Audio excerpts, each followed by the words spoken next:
Hi there, I'm Jim Bradley.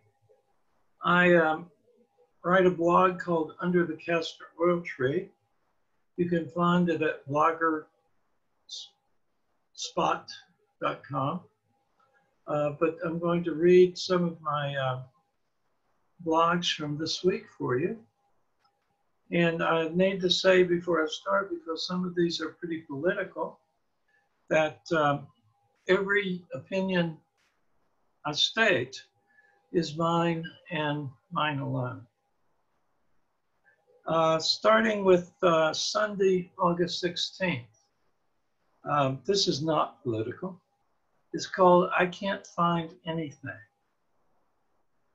Cheshire has two supermarkets, Big Y, which used to be Everybody's, and Stop and Shop.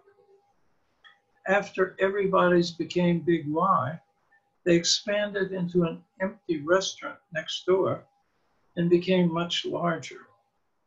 In response, Stop and Shop has changed everything around, taking out the health food section and expanding their produce to match Big Y. And both stores have moved almost everything around. It's become so I can't find anything I'm looking for in either one.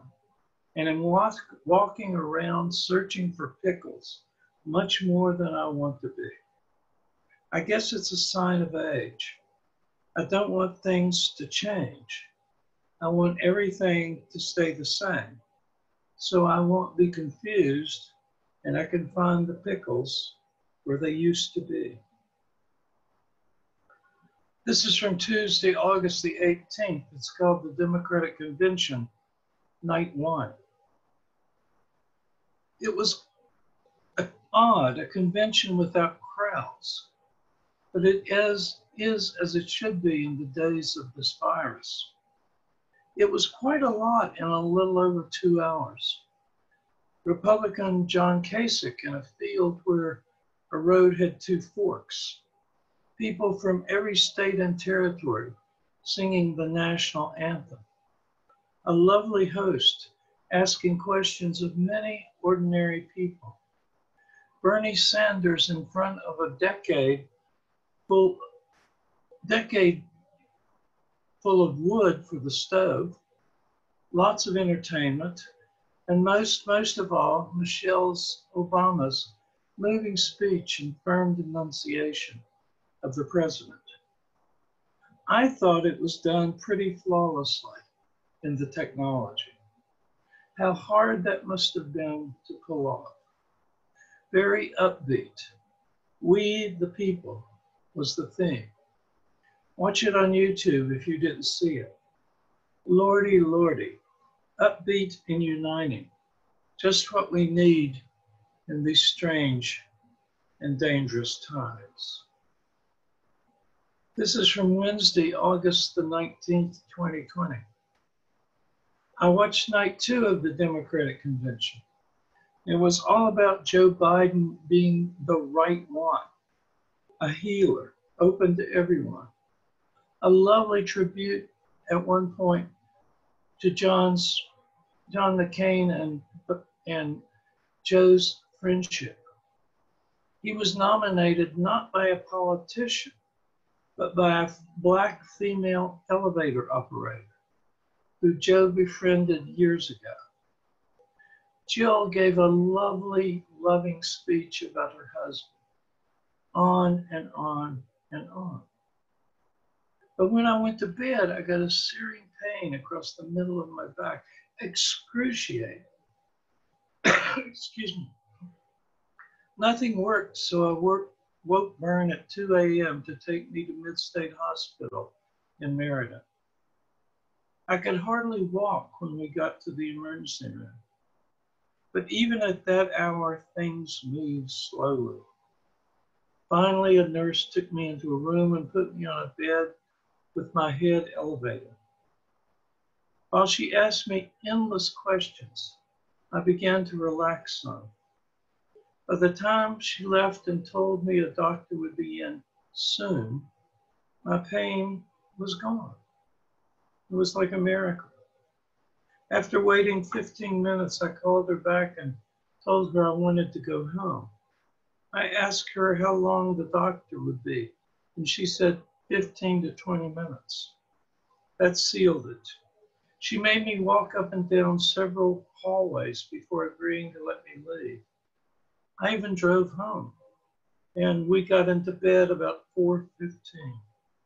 Slept well. No pain at all today. Byrne's theory was a kidney stone. She's had them. That passed while we were waiting. I remember her kidney stones like it was yesterday. It was Sunday morning and she felt poorly, so she and Mimi didn't go to church up at St. John's in Waterbury. I was in the middle of my sermon when someone luckily heard the phone in the vesting room. They pulled me out of the pulpit to tell me that she was on her way to Waterbury Hospital. Josh was an acolyte that day, sitting behind the altar rail. He leaped the altar rail to come and be with me. We beat her to the hospital. Her pain was so bad she called 911 and forgot Mimi was in her room. A couple from the church went to Cheshire to be with Mimi. Byrne is a tough cookie, and I've never seen her in so much pain. So they somehow dissolved the stones and we were home by dark. I hope that wasn't what I had. I don't want that pain again. This is called days 3 and 4. I was up late Wednesday and last night watching the Democratic National Convention, so I haven't found time to write about days 3 and 4. They were both so great. Day 3 was Kamala's night. Her acceptance speech told us much about her upbringing and the glass ceiling she has already broken. She had a great and off-used smile. It lights up the room, even the huge empty room she spoke from. She is fierce and compassionate and committed. Great speech. Day 4 was Joe's night. So many great things happened, just a few. Tammy Duckworth's speech which began by showing her 2 artificial legs from having her helicopter she was piloting in war shot down. A Zoom meeting of most of the people Joe defeated in the primaries. One great moment was when Senator Booker asked Senator Sanders, "Tell me, Bernie, why does my girlfriend like you better than me?" And Sanders replied, "Because she's smarter than you are." Then there was Braden Harrison, a 13-year-old who met Joe at one of those handshake lines. Joe discovered Braden stuttered and met with him for an hour to share how he too had a stutter as a child. Braden talked about how kind and compassionate Joe was to him. It moved me to tears. And aside, Joe's stuttering came up in a video about his childhood. A nun in Joe's elementary school mocked his stutter. He went home in tears, and his mother took him back to school and told the nun, "If you mock my son again, I'll come down here and jerk that bonnet off your head." Stephen Colbert late last night, live after convention, I watched it on YouTube this morning, said Joe should work that into his campaign. "My mom threatened a nun for me." The women who hosted every session were all lovely and well-spoken. Julia Louis-Dreyfus was also hilarious. One of her lines was when she was giving a number to text for information on voting safely. It ended with a number like 30303. And Julia commented that would be Trump's golf score he didn't cheat. Then she added, I know I shouldn't have said that, but we know he is a cheater, and I'm a nasty, nasty woman. Pretty good, Julia. What the Democrats did the last four nights is something the Republicans can't do. They showed us the faces of America, every color, ethnic group, religion, and background, both in the speakers and in the ordinary people the host talked with. Democrats and Joe and Kamala represent the whole of America, not a slice of it. Come on, people, get out and vote. We are, you and I, we the people. This one is called August in Connecticut, question mark, question mark, question. The last few days have been cool and dry, not what I've come to expect from my nearly 30 years in Connecticut. No air conditioner in our room at night, and we slept the sleep of the dead. It's more humid tonight, but still comfortable. Tonight, though, air conditioning to sleep with.